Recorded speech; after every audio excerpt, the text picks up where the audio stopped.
그 예수님의 공생애는 요단강에서 세례를 베풀고 있는 세례 요한에게 찾아가서 예수님이 세례를 받음으로 시작된다는 것은 아주 뜻깊고 아주 인상적이고 그리고 아주 충격적인 것입니다.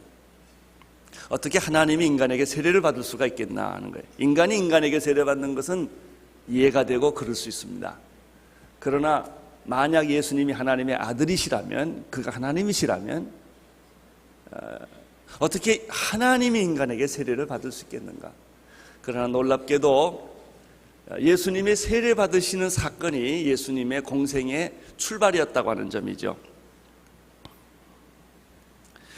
예수님이 하나님의 아들이었고 그 출발이 자기의 죄 때문에 받은 세례가 아니라 모든 인류가 죄로 말미암아 지옥에 가게 되었고 절망하게 되었는데 그 모든 인류를 대신해서 예수님이 세례를 받으셨기 때문에 세례 받자마자 하늘이 열리고 그리고 하늘에서 하나님의 성령이 비둘기처럼 예수에게 임했고 그리고 하늘에서 음성이 났죠. 이는 내 사랑하는 아들이요 내 기뻐하는 자라 라는 음성이 들린 것은 바로 이 때문인 거예요. 예수가 세례를 받은 것은 자기 때문에 받은 것이 아니라 여러분과 나 때문에 대신해서 세례를 받아주신 것입니다. 이것이 구원의 상징적인 사건입니다. 세례를 받으신 예수님께서 두 번째로 하신 일은 무엇입니까? 놀랍게도 오늘 성경에 보면 제자들을 택한 일을 먼저 하셨다는 것입니다. 세례를 받으시고 세례 요한이 등장해서 예수님에 대한 증언을 합니다. 그러나 증언하고 난 바로 다음에 예수님께서 하신 것은 병을 고치시거나 설교를 하시거나 이런 일이 아니시고 예수님께서 뭐 좀 위대한 일을 하신 것이 아니시고 기적을 베푸신 것이 아니시고 예수님이 바로 제자들을 먼저 선택했다고 하는 사실입니다. 오늘 4명의 제자를 선택하는 말씀이 나오는데 본문이 너무 내용이 많기 때문에 오늘은 바늘 쪽에서 2사람만 이야기를 하게 됩니다. 여러분 여기서 여러분이 느끼는 것, 이 말씀을 이렇게 보면서 배우는 것이 무엇입니까? 그것은 예수님이 사역, 일보다 사람을 중히 여겼다는 겁니다. 대부분의 많은 사람들은 일이 먼저 보이고 일을 합니다. 사업도 먼저 하죠. 사람 안 키우고 사업을 합니다. 사업이 잘 됩니다. 자기가 원하는 대로 모든 일이 잘 진행됩니다. 그 다음에 여러분들이 어떤 딜레마에 겪습니까? 사람 키우지 않는 딜레마에 빠지게 됩니다. 일은 다 됐고 일은 많은데 일을 감당할 만한 사람, 일을 맡길 만한 사람이 없는 거예요. 내가 믿었던 사람에게 배신을 당하고 그리고 내 회사의 기밀을 가지고 도망을 가고 그리고 나와 이제 경쟁을 하게 되고 오히려 나의 적이 되는 그런 경험들을 우리가 이 세상에서도 많이 합니다. 믿는 사람에게 배신을 겪는 일들을 우리가 얼마나 많이 겪습니까? 이런 뼈아픈 교훈을 겪으면서도 우리는 계속해서 사람보다는 일을 우선하는 그런 경우가 많습니다. 제게 최대의 약점이 있다면 제가 일을 좋아한다는 것입니다. 일을 많이 벌리고 하다가 보면 아주 당연히 갖는 제 고통이 뭐냐면 그 일을 감당할 사람을 훈련시키지 않았다는 점이죠.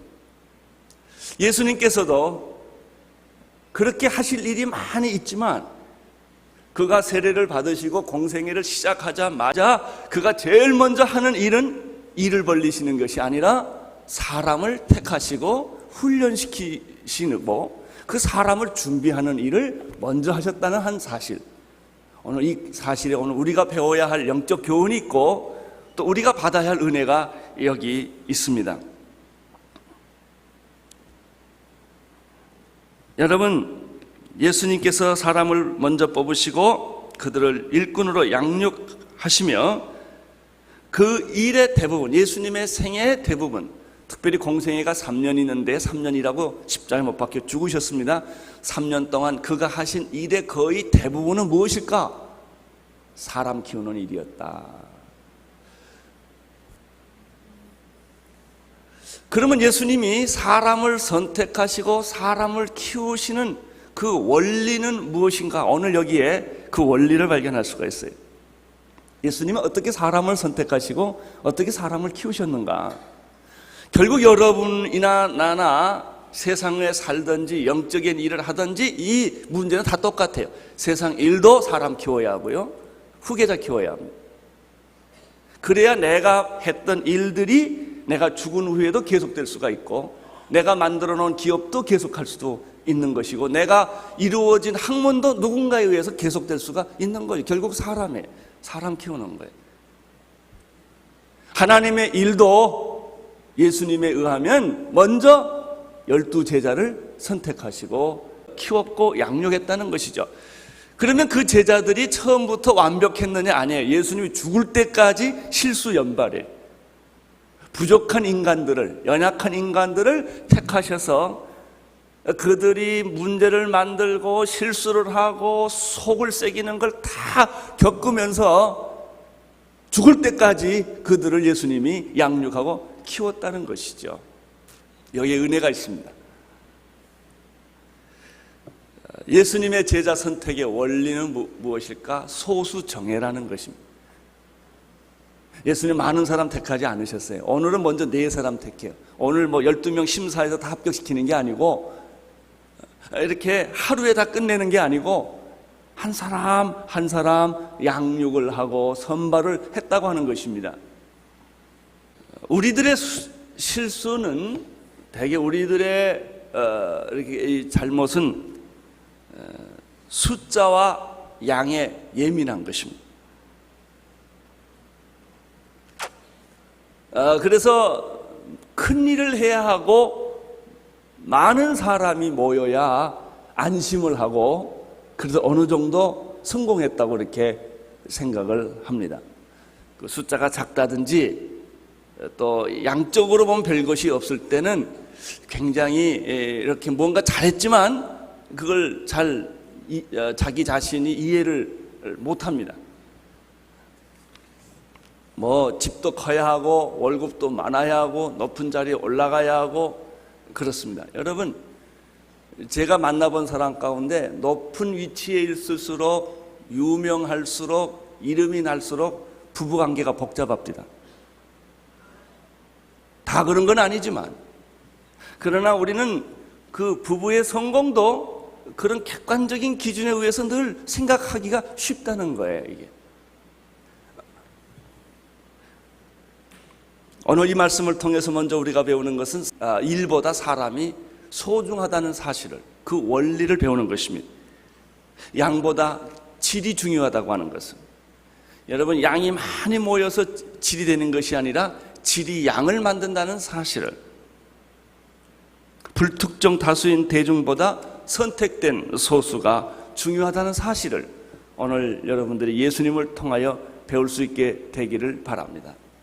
여러분이 하는 것이 옳다면 숫자가 작아도, 눈에 보이는 것이 별 볼일 없어 보여도 이것이 중요하고 우리가 가야 할 길이 이 길이라고 하는 사실을 우리 오늘 예수님의 제자 선택의 원리를 통하여 배울 수 있는 것이죠. 교회의 부흥과 성장의 원리도 마찬가지입니다. 교회는 한 사람 한 사람이 그리스도의 제자로 부름을 받고 훈련을 받고 사역을 할 때, 교회는 그 본질, 본영의 사명에 이룰 수가 있는 것입니다. 특별히 이 오늘 말씀은 우리 교회에 적용되는 말이고 제게 적용되는 부분이 참 많습니다. 앞으로 오늘의 교회를 어떻게 이끌고 갈 것인가, 벌써 우리는 생각지도 못하게 큰 집단이 됐어요.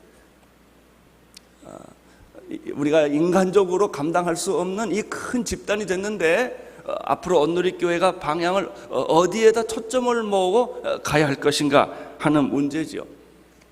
나는 오늘 이 말씀을 준비하고 묵상하다가 우리 온누리 교회 초창기 그 스피릿을 다시 생각을 하게 됐습니다. 우리가 최초에 12가정 정도가 모여서 한남동 횃불회관 다락방을 빌려가 지하실에서 참 소수의 사람들과 같이 교회를 시작할 때 우리 꿈이 얼마나 컸고 가슴이 얼마나 흥분되었는지 몰라요.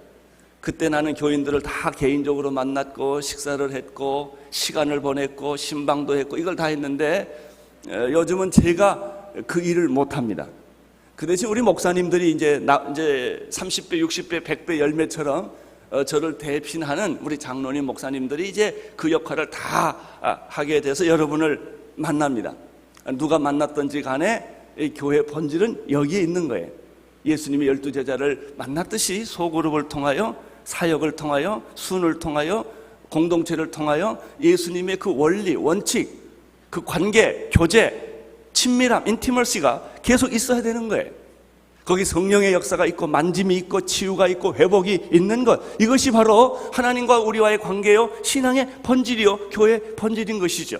이것을 만약 잃어버린다면 교회는 극장 위에 아무미가, 여기는 큰 공연장 같이 돼버리고 마는 것이죠. 헌금은 그저 극장비나 공연비와 같은 것이고 가서 구경하고 그냥 가는 거예요. 참 멋있다, 좋았다, 감동적이었다. 만약 그렇게 된다면 교회는 하나님의 교회로서의 역할을 제대로 하지 못하게 될 거예요. 우리 온누리교회가 1대1을 왜 합니까? 바로 이것 때문에 했던 것이죠. 그것도 1대1로. 그래서 1대1을 하지 않는 사람은 온누리교회를 모르는 사람이라고 말을 해도 과언이 아니에요. 1대1로 양육해보지 않은 사람, 한 영혼, 한 인간, 한 괴로워하는 사람, 절망하는 사람, 죽어가는 사람, 병들어가는 사람을 개인적으로 양육해보지 않은 사람은 그 소중함, 그 교회의 본질에 대해서 이해를 못하는 거죠. 그래서 우리가 큐티를 그렇게 열심히 하는 거예요. 우리 초창기 때부터 1대1을 그래서 열심히 하는 것이죠. 왜 우리가 아웃리치를 나갑니까? 우리는 나가서 우리를 필요로 하는 사람, 하나님이 원하는 그 일을 시골에, 농촌에, 어촌에, 섬에, 해외에 그렇게 우리가 귀한 돈을 다 들여서 나가서 땀을 흘리고 고생하는 것은 바로 예수님의 이 제자 선발의 원리 때문에 그런 것이죠. 한 영혼, 여러분 아무리 사람이 많아도 한 영혼, 한 개인이 중요하다는 겁니다. 그 영혼을 우리가 만져주고 돌보고 위에 기도하고 어루만져 줄 수 없다면 우리는 한 집단에 불과한 것이죠.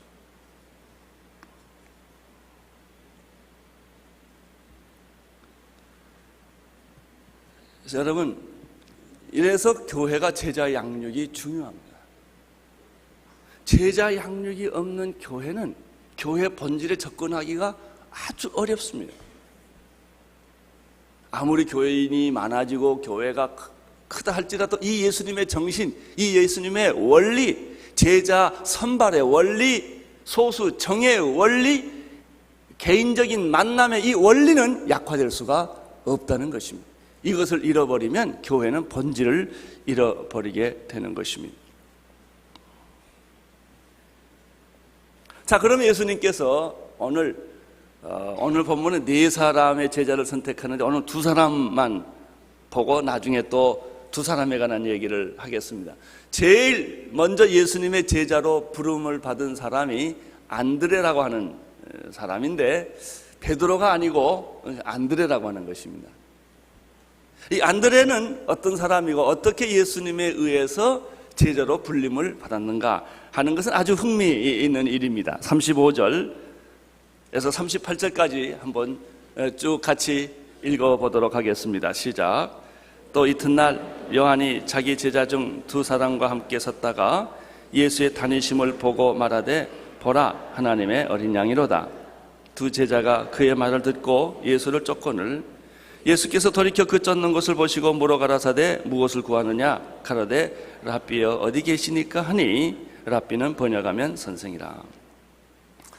예수님의 첫 번째 제자는 아주 놀랍게도 세례 요한의 제자였다는 것입니다. 세례 요한의 제자 중에서 택해서 예수님의 제자가 된 것입니다. 우리는 여기서 또 안드레의 경우를 보면 제자란 아무나 택해진 것이 아니라 잘 훈련되고 준비된 사람 중에서 뽑는다는 것을 알 수가 있습니다. 여러분, 세례 요한의 제자가 되는 것은 쉬운 일이 아니에요. 광야에서 살아야죠. 석청과 메뚜기를 먹어야죠. 약대 털옷과 허리띠를 띠야죠. 사람 없는 곳에서 세례 요한처럼 집도 없이 외롭고 고독하게 살아가는 그런 삶을 살았던 것이죠. 세례 요한만 그렇게 살았겠어요? 제자들도 같이 그렇게 공동생활을 했겠죠. 여러분, 험한 생활하는 건 쉬운 일 아닙니다. 또 육체적 고통을 겪으면서 사는 거, 주거 환경이 나쁜 데서 사는 거, 음식이 나쁜 데서 사는 거, 환경이 나쁜 데서 사는 거요, 보기는 멋있어 보여도 실제로 살아보면 굉장히 고통스러운 거예요. 세례 요한의 제자들이 세례 요한과 함께 그렇게 살았다는 얘기는 세례 요한의 제자들이 굉장한 수준의 사람들이었고 훈련된 사람이었다고 하는 것을 볼 수가 있죠.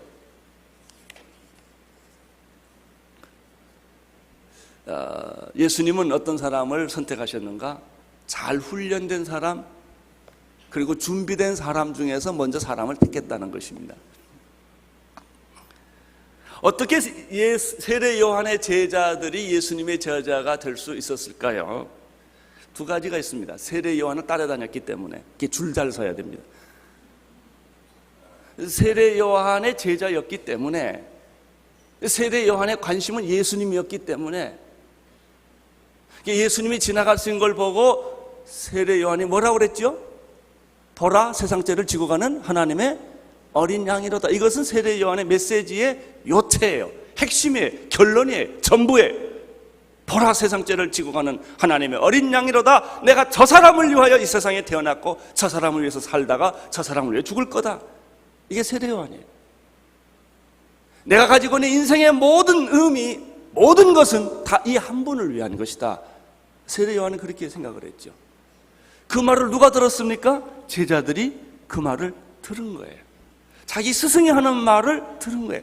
우리 스승의 결론이 뭐냐? 우리 스승의 비전이 무엇이냐? 우리 스승의 목표가 뭐냐? 인생의 의미가 뭐냐? 그들이 따라다녀 보니까 예수였다는 것이죠.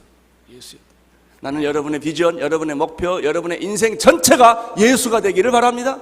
여러분을 만나는 사람, 여러분을 찾아오는 사람, 여러분에게 배우는 사람이 배울 것은 여러분의 학문이나 여러분의 노하우가 아니라 예수 그리스도, 우리 스승은 예수님만 얘기한다. 자, 그들 세례 요한과 함께 섰다가, 이 섰다가가 중요합니다. 줄 잘 섰다는 얘기예요. 섰다가 두 번째, 그 말을 듣고 이렇게 됐습니다. 보라, 세상 죄를 지고 가는 하나님의 어린 양이로다라는 말을 듣고 세례 요한이 제자들이 예수에게 찾아갑니다. 37절을 한번 다시 볼까요? 37절 시작. 두 제자가 그의 말을 듣고 예수를 쫓고는 이렇게 되어 있어요. 35절, 36절은 제자들이 거기에 섰다가라는 단어가 나와요. 섰다가 세례 요한이 하는 말을 뭐하고? 듣고. 여러분, 온누리교회는 하용조 목사의 제자는 없어야 합니다. 여러분이 정말 나를 진짜로 사랑하고 나를 정말 봤다면 내가 그렇게 좋아하고 그렇게 사랑하는 예수님을 봐야 돼요. 여러분은 예수님의 제자일 뿐이에요. 나도 예수님의 제자이고 여러분도 예수님의 제자일 뿐이에요. 이것이 세례 요한과 제자들과의 관계였다. 건물이나 제도나 사람이나 사상이나, 그래서 이 세상에 있는 많은 무슨 운동, 무슨 아무리 좋은 뭐 개혁이니 민주화니 그거 다 헛개비예요. 예수를 봐야 돼. 예수를 보면 개혁도 일어나고, 예수를 보면 민주화도 일어나고, 예수를 보면 경제 부흥도 일어나고, 예수를 보면 교육도 갱신되는 것이지만은 그걸 보면 미로에 빠져요. 해답이 없어요. 예수예요. 예수. 세례 요한의 제자들이 거기에 섰다가 세례 요한이 하는 말을 듣고 그들이 그렇게 존경하고 사랑하는 스승을 떠나서 어디로 갑니까? 예수에게로 옮겨갔다. 그래요. 여러분은 온누리교회를 떠나도 괜찮아요. 하용조 목사를 떠나도 아무 상관이 없어요. 예수에게만 간다면. 예수님이 원하는 대로 간다면 그게 정도예요. 그렇게 하셔야 돼요.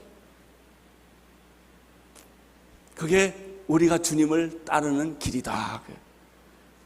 사람이 원하는 것을 하는 것이 아니라 예수님이 원하는 것을 하는 것이 정도다. 예수님의 그 세례 요한의 제자들은 훈련을 잘 받은 거예요. 자기 스승을 떠날 수 있기 때문에.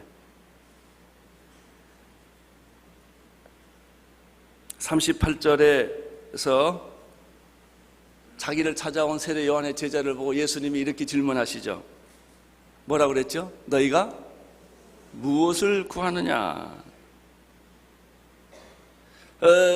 세례 요한의 제자들은 이렇게 대답합니다. 랍비여 어디 계십니까? 이렇게 물었습니다. 재밌는 것은 예수님께서 누구를 찾느냐 이렇게 묻지 않고 무엇을 구하느냐라고 물었다는 겁니다. 예수님의 제자들은 당신은 누구십니까? 라고 묻지 않고 당신이 사시는 곳은 어디입니까? 라고 물었다는 것입니다.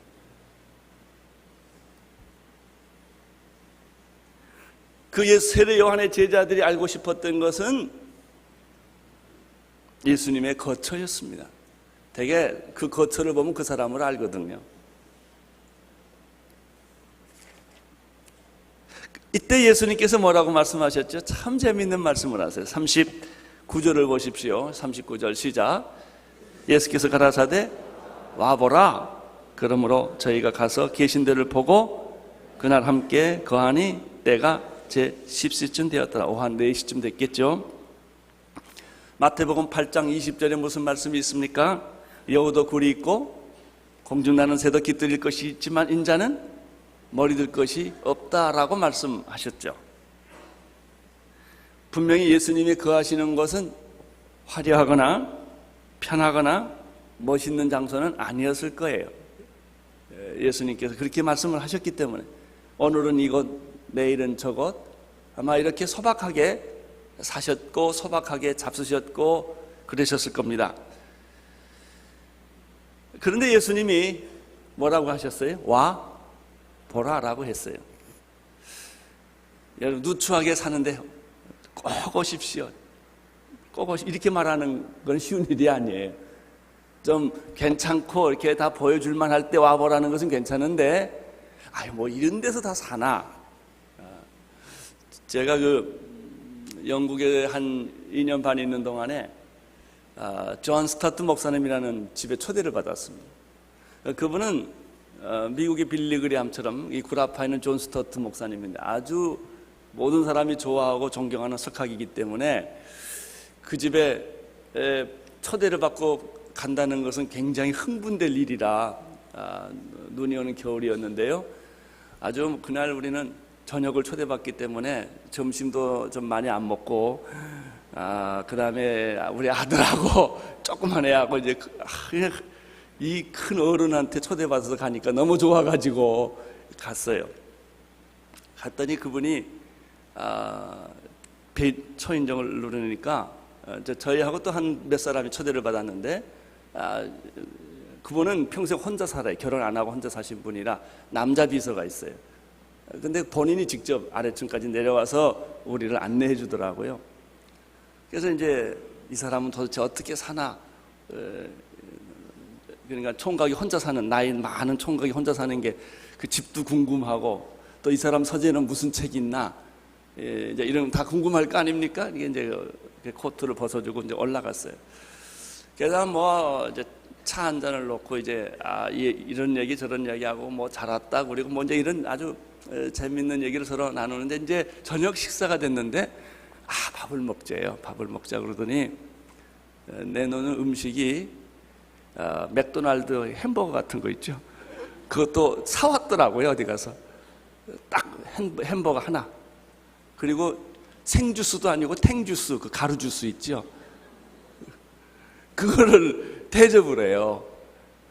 그 대신 이제 그 시간에 맞춰 따끈따끈하게 주는데 먹으라고, 하나 더 먹을 수 있다고 더 먹으라고.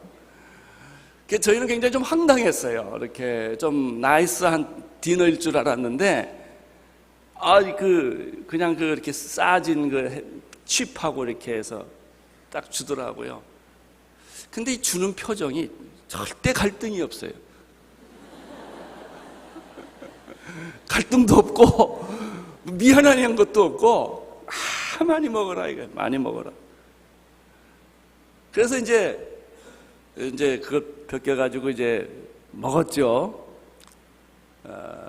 이분의 관심은 먹는 데 관심이 있는 게 아니고 와서 이야기하는 데 관심이 있다. 먹는 것은 그래서 간단하게 치우고 그 다음에 1시간 이상을 이런 얘기 저런 얘기를 하는데 제가 그 사실 하나 때문에 두고두고 지금까지 그 인상이 있어요. 참 좋은 저녁이었다. 내가 잊을 수 없는 저녁 초대였다. 제가 이분 그 밑에서 런던 인스티튜트에서 한 학기 공부를 했는데 우리는 밥을 먹으면 꼭 설거지를 해야 합니다. 그래서 저도 날에 가서 이제 설거지를 하는데 존 스타트 목사님 저보다 키가 크시거든요. 이렇게 봐보면 그 사람이 내 옆에 와서 같이 설거지를 하는 거예요. 이 만남이라는 게 이런 거구나. 삶이라는 것이 이런 거구나. 뭐가 중요한가 하는 것을 제가 그때 그분을 통해서 배웠어요. 자, 보십시오. 세례 요한의 제자들이 예수님의 사는 것을 가보고 나서 충격을 받은 거예요. 그리고 그들이 바로 그 순간에 결정을 한 거예요. 내가 이제 세례 요한의 제자를 끝내고 예수님의 제자가 돼야 되겠구나. 예수님의 사신 것을 보고 그와 함께 거하기 시작을 한 거예요.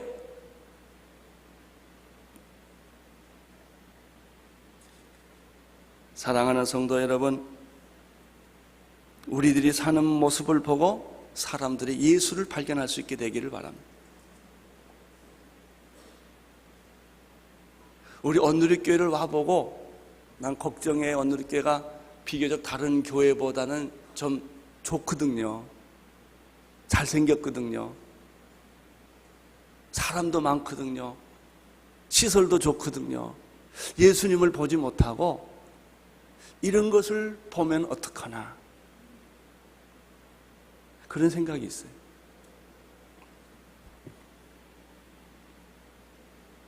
여러분, 진정한 교회는 교파나 건물이나 교회 숫자나 헌금의 양이나 프로그램에 있지 않습니다. 진정한 교회의 모습은 사랑과 헌신과 희생과 비전과 희망이 있느냐.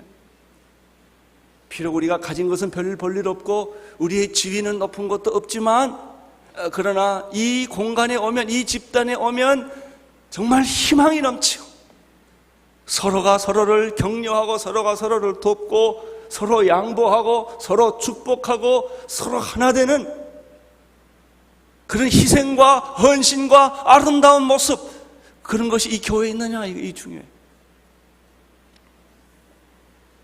와보라. 예수님이 하셨어요. 와보라. 나 있는데 와보라. 내 집에 와봐라. 내 부엌에 와봐라.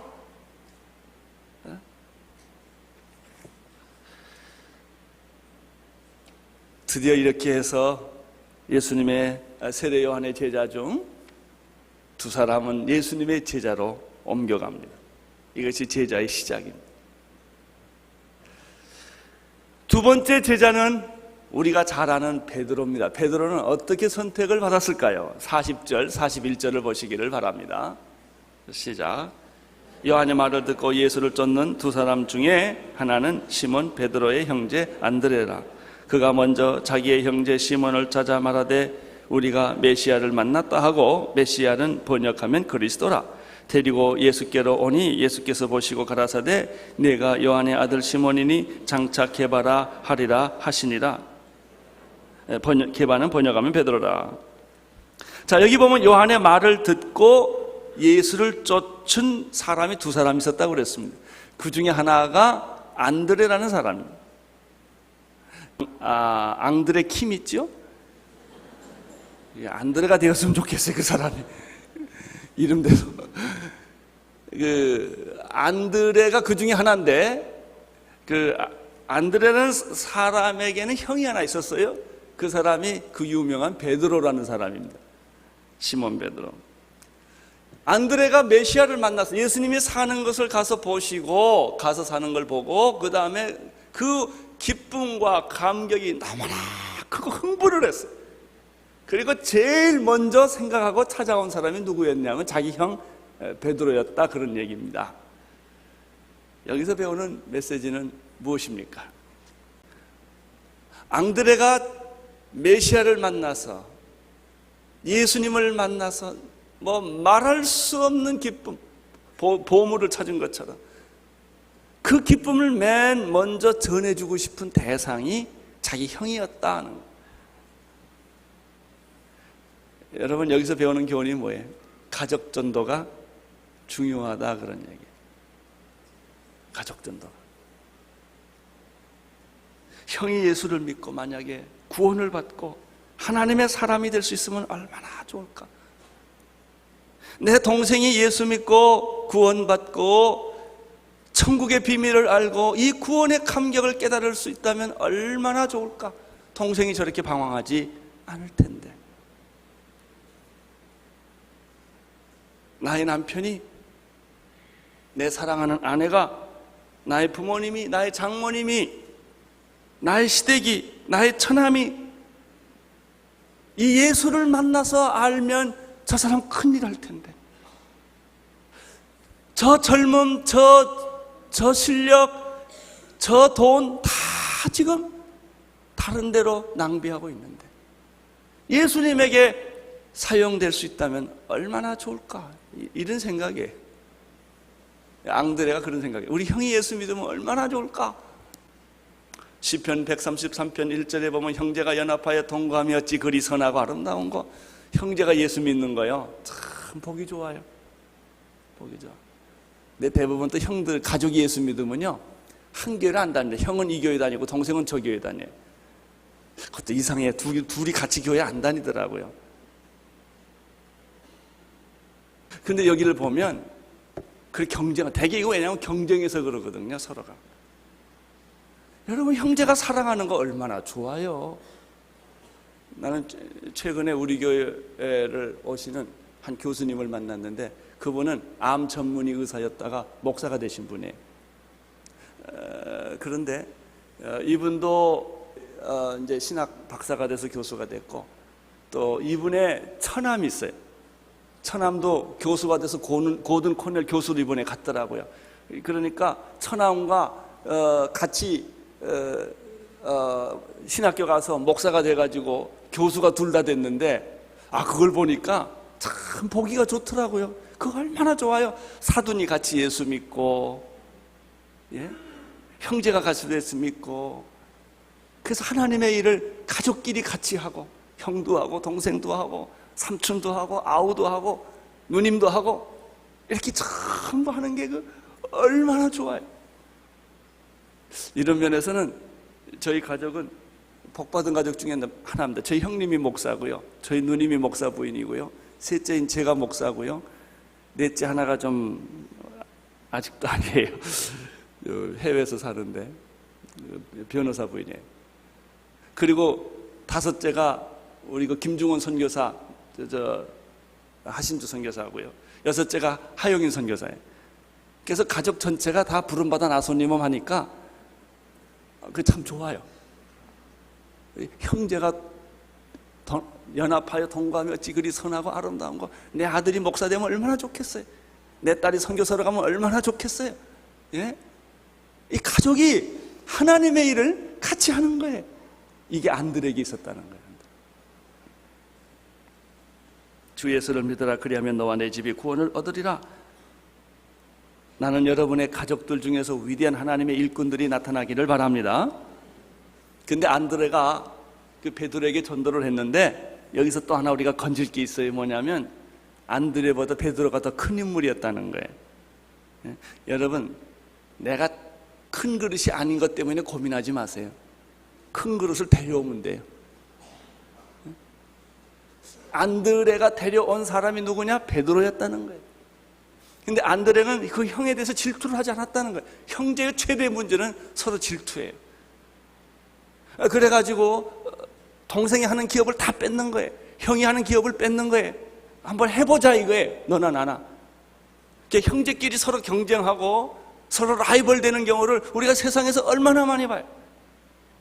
형이 동생을 밀어주고 동생은 형을 존경하고, 이런 관계가 얼마나 좋은 거예요, 사실은. 그러나 대부분의 세상은 그렇지 않아요. 피를 같이 받은 형제들도 서로 경쟁하고 서로 투쟁하고 하는 것들을 세상에서 우리가 많이 본단 말이죠. 이 안드레는 형이 잘 되는 것에 대해 질투를 하지 않았어요. 형이 잘 되도록 그분을 예수님께로 인도해 주신 거예요. 42절을 보세요. 시작. 데리고 예수께로 오니 예수께서 보시고 가라사대 내가 요한의 아들 시몬이니 장차 개발하리라. 재미있는 거 보십니까? 여기서 베드로가 아무 말도 안 했어요. 그냥 왔어요. 그 예수를 이렇게 봤어요. 그런데 예수님이 뭐라고 그랬냐면 내가 시몬이지 이름 바꿔 내 이름은 개바야, 딱 이랬다고요. 자, 우리가 여기서 세례 안드레의 경우는 훈련되고 세례 요한에서 잘 준비된 사람이 제자로 선택됐지만 베드로 같은 경우는 또 전혀 다른 스타일이라는 거예요. 자, 여기서 배우는 게 뭐냐면 하나님이 우리를 부르실 때 여러 종류의 여러 배경에 있는 사람을 하나님이 택한다는 것이죠. 꼭 공부 잘하고 훈련된 사람만 택하는 것도 아니고 뭐 다 깨닫고 아는 사람만 택하는 것도 아니고 누구 마음에? 하나님 마음. 하나님 마음에, 예수님 마음이에요. 예수님이 베드로를 데려오는 걸 보자마자 예수님은 베드로의 현재를 보지 않고 미래를 봅니다. 원래 베드로라는 그 요한의 아들 시몬이라는 말은 평범한 이름이고 우유부단하고 불안정한 사람이라는 뜻이에요. 그게 베드로의 현주소예요. 시몬의. 내가 요한의 아들 시몬이지. 예수님 그러신 거예요. 예수님이 보신 것은 뭐예요? 베드로의 현재를 보지 않았어요.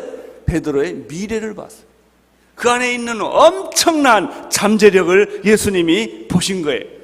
사랑하는 성도 여러분, 예수님은 여러분의 현재를 보시지 않고 여러분의 미래의 엄청난 잠재력을 보시고 계신다는 사실입니다.